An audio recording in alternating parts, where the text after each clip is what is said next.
to 1111 at the Grotto. I'm Adam, and on behalf of all of us here, we're so thankful that you've decided to join us. Whether this is maybe your first time or you're coming back again, 1111 is a chance for us to demystify and unpack what church can look like. We start together singing a song of praise from the book of Psalms, which are poetry and songs written in gratitude to God, asking Him for the things that we need. And then we focus in on the gospel, which is the good news and the story of Jesus. From wheels up to wheels down, this never takes more than like 10, 15 minutes. So let's get started.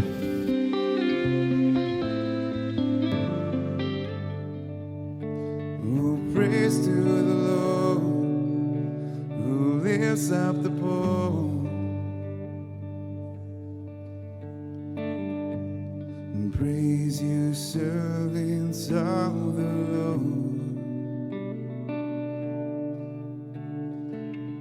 and praise the name of the Lord. Blessed be the name of the Lord, both now and forever. Praise the Lord, and praise to the Lord, who lifts up the poor.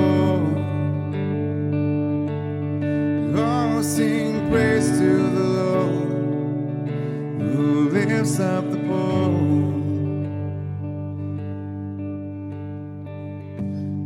High above all the nations is the Lord,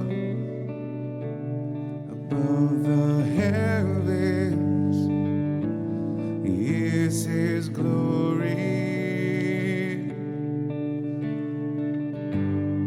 Who is like the Lord our God, who is enthroned on high? Sing praise, and praise to the Lord, who lifts up the poor. Oh, sing praise to the Lord, who lifts up the poor.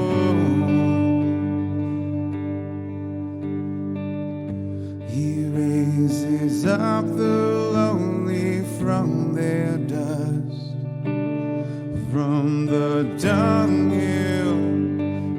He lifts up the poor,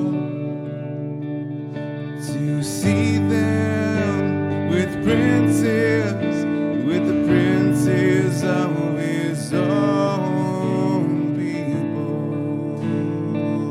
Oh, sing praise, praise to the Lord, who lifts up the poor.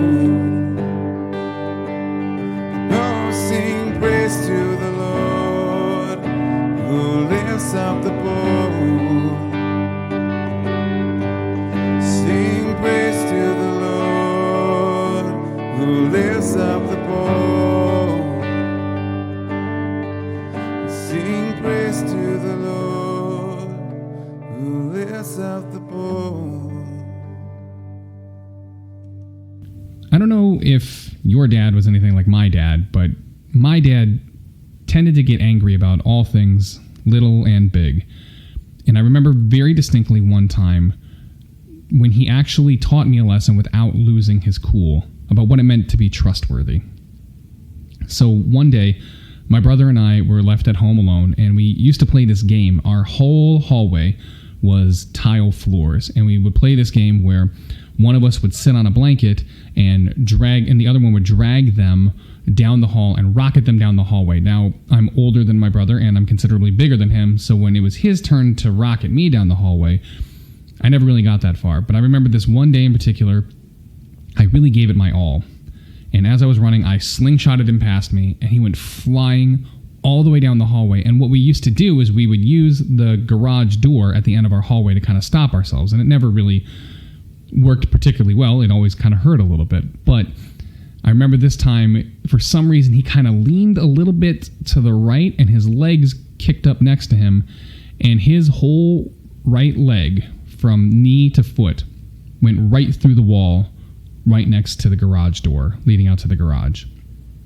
And we both just looked at each other in a total panic because we knew that our parents could be home at any minute.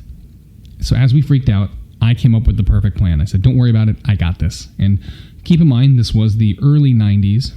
I went into my room, and on my wall, near the bottom of the wall, was this long, it was probably 5 or 6 feet long, probably 2.5 feet high poster of a very 90s Lamborghini.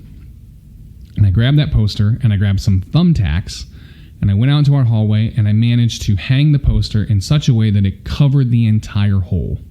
And I thought to myself, this is perfect. Nobody will ever know. Sure enough, a few minutes later, my mom and dad come in the door, and of course, at the end of the hallway, you take a left past the garage door, and that's where my parents' bedroom was. And sure enough, my dad went walking down towards his room, and what do you think is the first thing he noticed? The 6-foot-long, 2.5-foot-tall Lamborghini poster at the end of the hallway. And it was in that moment that I learned something from my dad that I didn't apply until later in life when I became a father, which is you start asking questions even though you already know the answer, because you're trying to see exactly how honest and trustworthy your kids are willing to be. So my dad saw the poster, and he came back out into the main area of the house, and he called us over, and he said, guys, I love the poster in the hallway. Whose idea was that? We both kind of looked at each other, and of course my brother immediately gave me up and said it was Adam's. And then he said, well, why'd you guys put that in the hallway? And my response was, you guys have plenty of pictures of family and all sorts of stuff in the hallway. I just wanted to have some of my own artwork. And my dad smiled, and he looked at me and he said, you know what, bud? You're right. But this poster is so nice. It shouldn't be at the end of the hallway like this. It should be up front by the door so people can see it when they come in. Here, why don't you give me a hand and we'll move it? And immediately I try and talk him out of the situation. No, Dad, it's fine. It looks good where it is. Why don't we just leave it here? He's like, no, please. I insist. And I remember that look he gave me. And even though I didn't want to fess up, I knew that I was found out.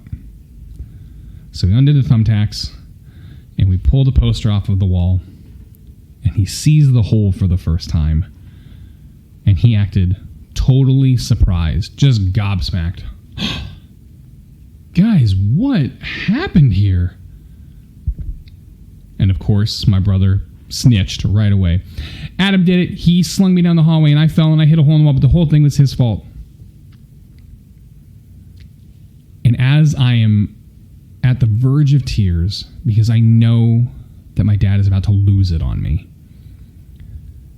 he kind of grabs me by my shoulders, and he looks at me in the face, and he says, son, I need to be able to trust you. Even when you're in trouble, you need to be able to tell me the truth. All I want to do is help you.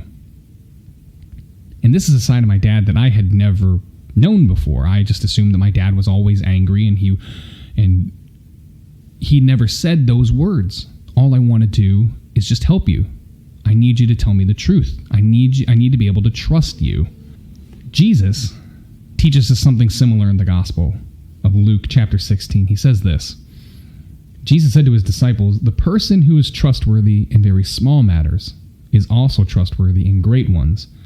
And the person who is dishonest in very small matters is also dishonest in great ones. If therefore you are not trustworthy with dishonest wealth, who will trust you with true wealth? If you are not trustworthy with what belongs to another, who will give you what is yours? No servant can serve two masters. He will either hate one or love the other, or be devoted to one and despise the other. You cannot serve both God and mammon. Now, some of you may have heard this passage from Scripture before, and if any of you have, or maybe if you haven't, traditionally, this is a gospel teaching that is used to illustrate the evil of the power of money and things, because that word mammon traditionally gets turned into making a god out of money, making a god out of possessions. We don't want to make gods out of our money. We don't want to make gods out of our things. We don't want to put emphasis on those things over God himself, because we can't serve both. But I think if maybe we dig a little deeper into what Jesus is really trying to say, he's actually teaching us a much bigger lesson about what it means to be trustworthy. My dad wanted to trust me, but I decided not to be trustworthy in this thing, which is fairly inconsequential, rightfully, and I understand as a dad now, when my kids make mistakes, I get heated when things get broken or go wrong. Just this week, we had a leak coming in from our bathroom upstairs, and it was coming into the ceiling of our kitchen, and I was just a jerk for about a 48-hour period trying to deal with this dilemma. But what my dad wanted was for me to be able to go to him when I'm in trouble. He wanted me to be able to trust him. And for me to be able to trust him, he needed to be able to trust me to do that. And in this instance with my dad, for the first time, looking back on it decades later, I see how God is trying to reveal himself to us as his children that he loves. We all too often associate God as like an angry, vengeful, wrathful deity, that he is this continuously pissed off space grandpa who wants to zap us for all of our bad deeds.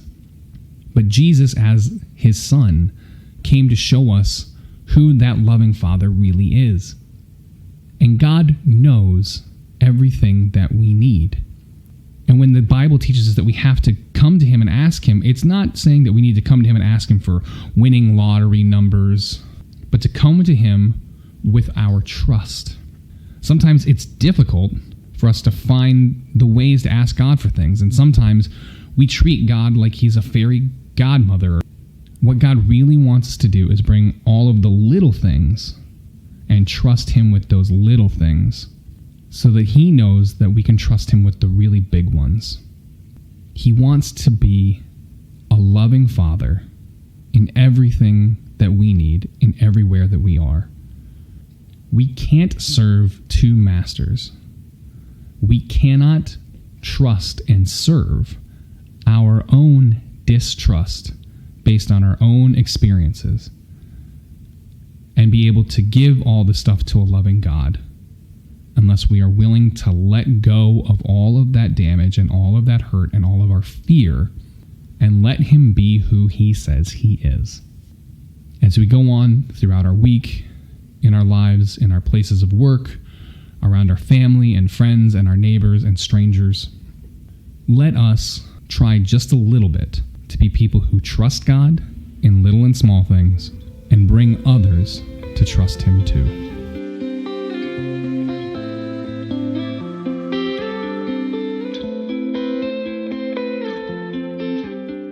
Hey, thanks again for joining us for 1111 at the Grotto.